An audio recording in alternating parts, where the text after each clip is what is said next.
இப்போ Paviyan of the C Paviyan து லா மேருக்கு போக போகிறோம். பார்ப்போம் பாருங்க எப்படி இருக்குண்டு. அந்த மியூசியத்துக்குள்ளேயே நான் நிற்கிறேன், இன்னும் வெளியில் வரையில். கிட்டத்தட்ட 1 மணி நேரத்துக்குள்ளே சுற்றி பார்க்கலாம். ஆனால் நின்று ஆறுதலாக பார்க்குறேன்டா கொஞ்சம் 1.5 மணி நேரம் ஆகும்னு நினைக்கிறேன். நான் அந்த ஒவ்வொரு விடயங்களையும் வாசித்து பார்த்து கொண்டிருக்கிறேன். அதால் கொஞ்சம் நேரம் எடுக்குது. இது புத்த விகாரம் மாதிரி இருக்குது. உள்ளுக்கு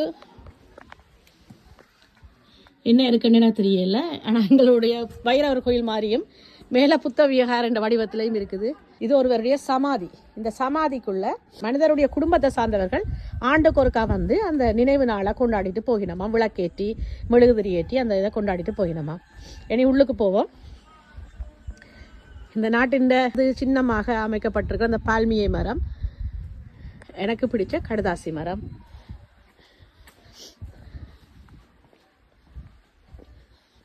நான் சொன்ன மாதிரி இவைட்ட நாட்டில் இருக்கிற எஸ்பெஸ் மரீன் டு துனிசி, இவைண்ட நாட்டில் இருக்கிற மீன் வகைகள், துனிசி நாட்டில் இருக்கிற மீன் வகைகள்.